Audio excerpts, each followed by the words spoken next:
1984. About 1,000 people have gathered downtown behind all the barricades, 2 blocks around the building having already been barricaded. Excuse me. The building will come down by the implosion method. That is, it will collapse in on itself. 12 separate explosions in 6 seconds. The 240 pounds of dynamite inside the columns of the Stowers building. Cables will bring the walls in on themselves from those columns. The area is clear and secure now.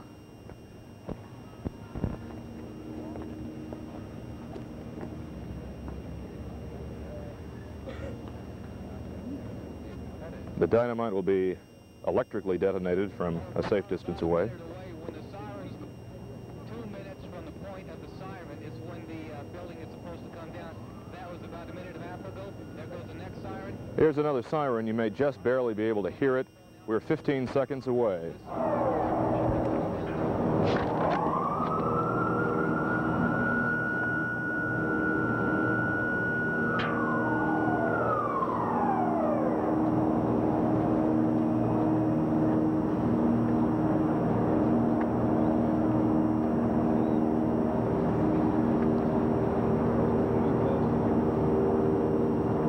As I say, it will only take 6 seconds to bring that building down. It's hard to believe. The rubble will be confined almost to the lot area, but a huge cloud of dust will be created by this implosion, being done by the Wells Wrecking Company from Oklahoma City.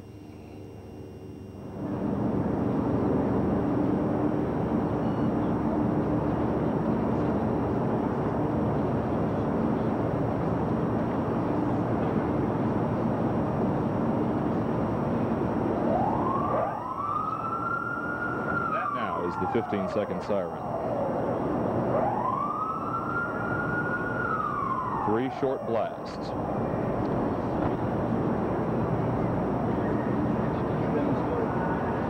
I'm told now the countdown's underway.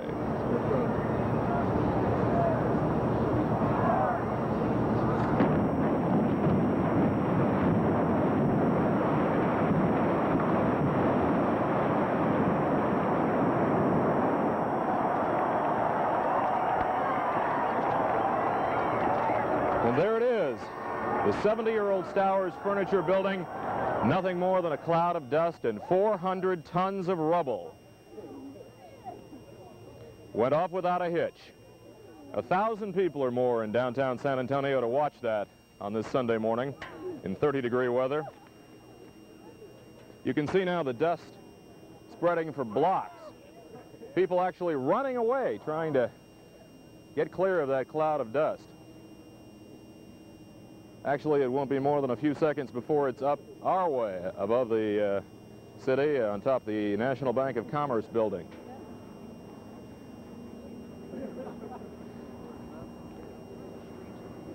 The streets are completely engulfed in that cloud of dust now. You can't even see the rubble. It's almost an eerie sight, and certainly something we don't see every day. The last one having taken place 3.5 years ago. The dust cloud reaching the top now of the Frost Tower. An amazing sight. We want to show you in just a minute in slow motion what you just saw live, to give you another look and another perspective at that. Okay, we have that tape ready, I'm told. Let's take a look at the demolition once again in slow motion.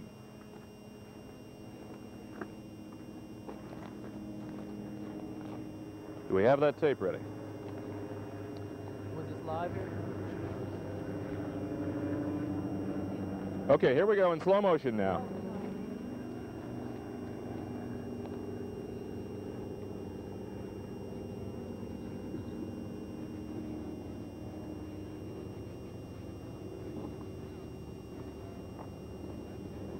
This was recorded earlier.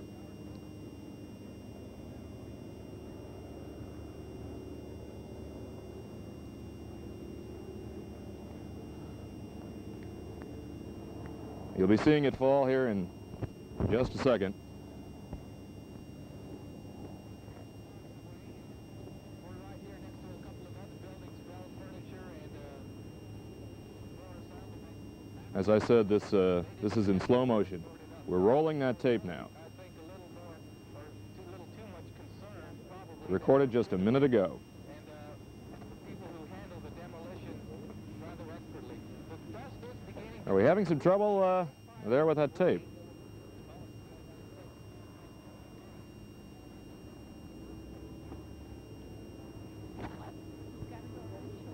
There it goes in slow motion.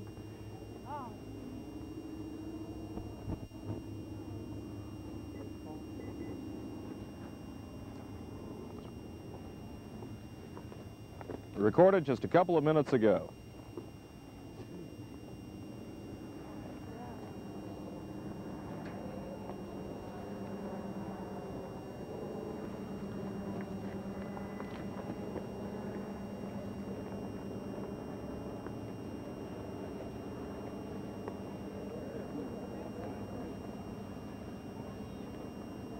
We're back live now on top of the National Bank of Commerce.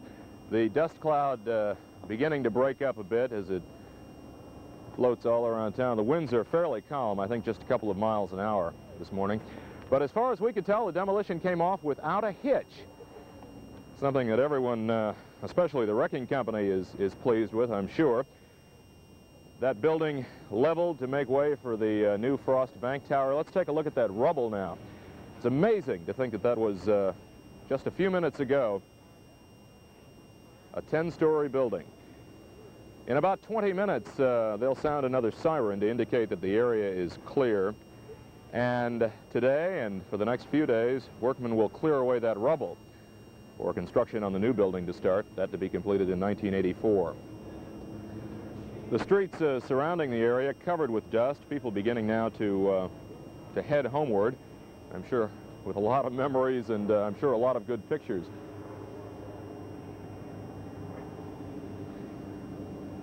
Well, that's what remains of the Stowers Furniture Building. Demolished this morning 1 week late, but nonetheless off without a hitch. And that completes our coverage of the demolition of the Stowers Building. I'm Mike Cavender, News Center 4 above the city on the National Bank of Commerce building. Let's now return to our regular programming.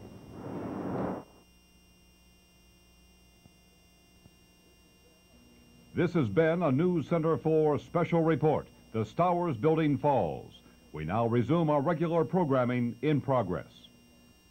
Men of God I know, he's developed a network that's not illegal to get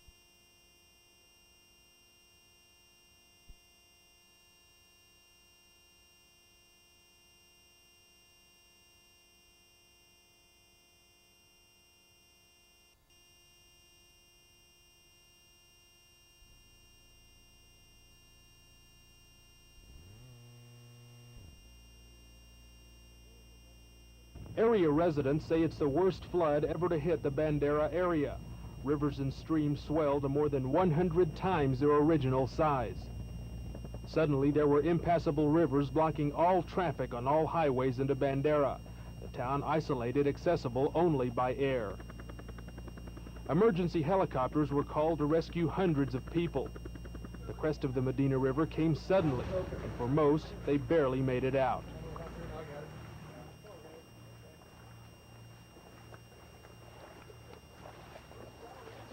You feel all right?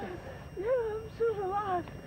And the water come up so fast that it locked my bathroom, shut my bathroom door, and I couldn't open it against the water. Just kept praying that God would stop the water and not let it get into my lungs. 2 persons at the Bandera camp on the river died from the flooding.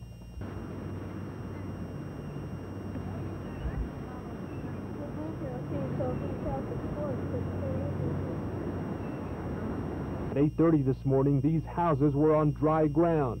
When police came to evacuate them, the residents were skeptical of leaving. I woke up about 5 o'clock and I could hear the river, but I didn't really see anything, so couldn't get out.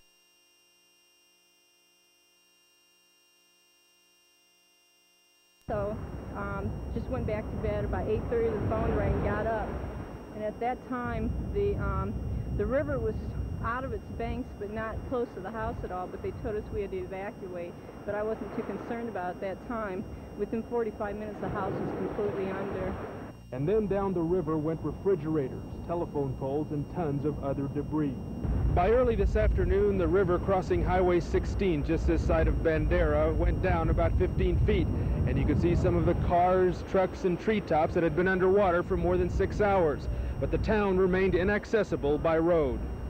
The water was slowly going down as of late this afternoon, but residents were fearful of rumors of a second crest. As one resident said, if it should come, nothing will be able to survive it. Henry Bonilla, Channel 5 Eyewitness News in Bandera.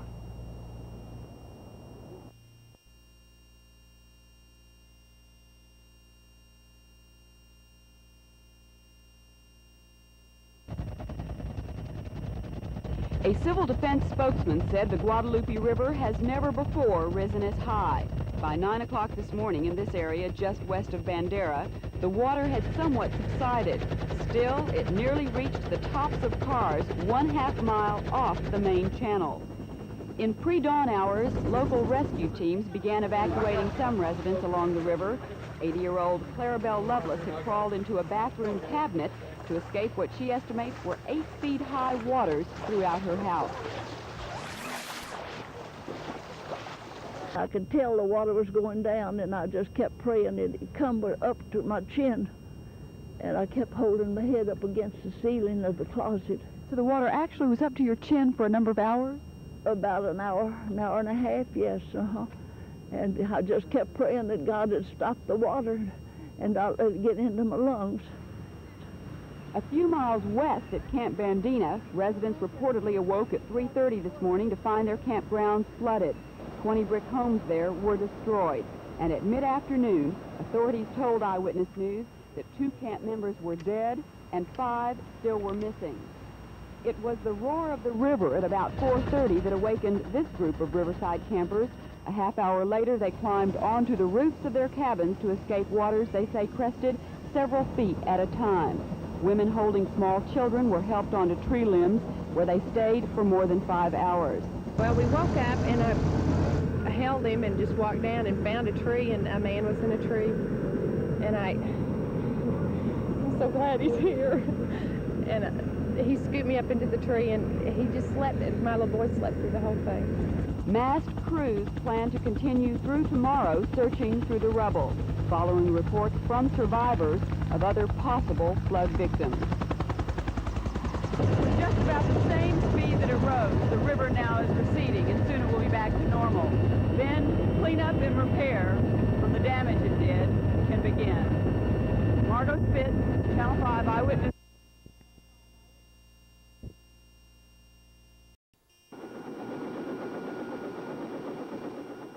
20-inch rains overnight sent the Medina River surging out of its banks into Bandera, stranding many residents whose homes are along that river. Helicopters from the Fort Sam Houston 507th Mast Unit were requested early this morning to help pick those people off rooftops and out of trees. Newsman Roy Ibarra and I filmed these scenes aboard a chopper commanded by Chief Warrant Officer Ed Vasquez. Authorities in Bandera directed the chopper to points along the river where persons were reported stranded. Houses were flooded, many washed completely away, and residents in many cases had absolutely nowhere to go but to grab onto trees. At 9:45, Mrs. Lenore Champion was spotted on debris of what must have been what was left of her home. She waved us on, directing us to 2 children hanging on trees downstream. Their Specialist 5, Ron Talley, rode down on an electric hoist operated by Specialist 4, Arthur Barker. There they rescued June O'Driscoll. Then a more tricky maneuver was threading that cable through the tree limbs to rescue her brother, Joe. The 3 said that they had been there since 6 a.m. Then it was back to Mrs. Champion. All were taken to a rescue center in Bandera.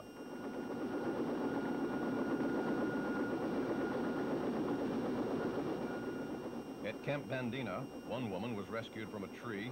We landed at that camp to fly her back into Bandera. Two others were also found there. They were less fortunate they had drowned. Old-timers in Bandera were calling this the worst flood since 1900. As we flew around the area, we could see the river had receded, and by news time, many have returned to their homes, or what was left of them. Paul Schaefer, 4 Big News on the scene.